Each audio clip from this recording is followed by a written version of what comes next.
Well, this week there are interest rate decisions in four major developed countries: the US, the UK, in Canada and Japan.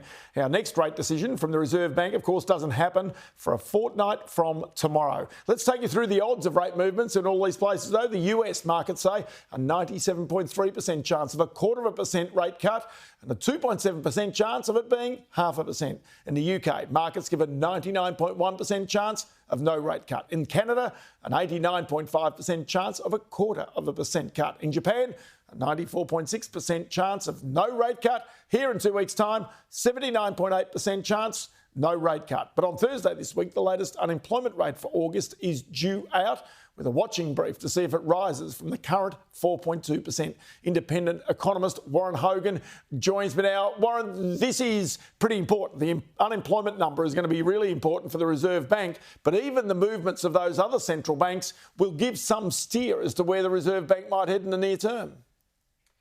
Yeah, good afternoon, Ross. Look, I think the unemployment rate is going to be the key this week for the RBA. I think as those numbers you just put up allude to, it's pretty clear what these other central banks are doing. They're either near the end of their easing cycle, such as we saw last week with the ECB signalling a bit of a pause. The Bank of England this week probably not going to cut. But of course, the Fed now resuming their easing cycle, but with a rate of 4.38%, which is essentially where we were at the peak of our tightening cycle. So I think for the RBA, it's all about the domestic numbers. The unemployment is starting to drift a little higher here, just like it is in the US. And if it continues to over the next few months, that might seal a November rate cut. But I think the markets here in Australia have got that price. So I think the risk here, of course, is that we see stronger data like we have been with consumption spending, and some other indicators like GDP in recent weeks, and that the RBA holds in November, because the case for further easing here is weakening every week as we see this economy improve.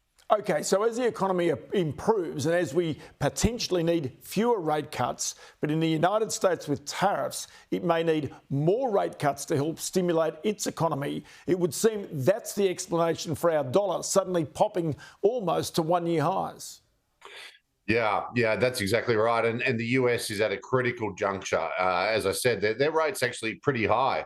They're a long way from neutral. We're getting close, neutral rate being a rate that's sort of not doing much to the economy. We think it's around 3 to 3.5, both here and in the US.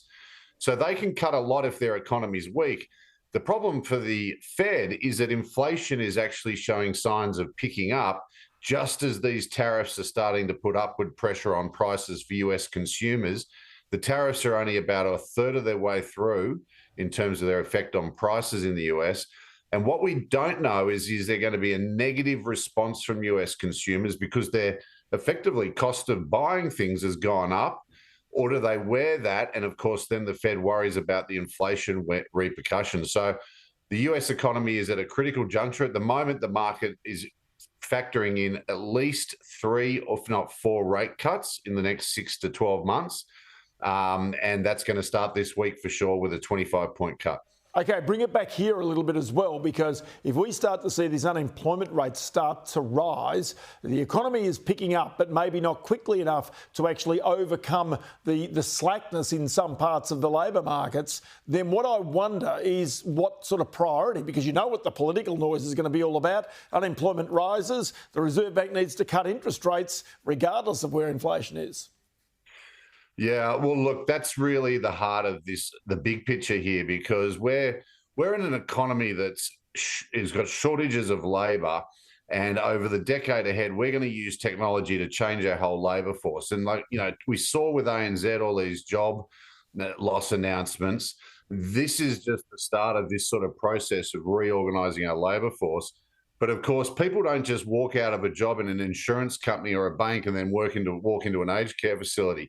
So the real issue is going to be, are we going to see these periods of labour market weakness, and does the central bank, or do central banks respond with rate cuts or not? Because there is inflation in the background. But I think in the short term, it's definitely going to be a case of the politics, yes. And that's not just the broader community wanting to see rate cuts if we're seeing unemployment rising.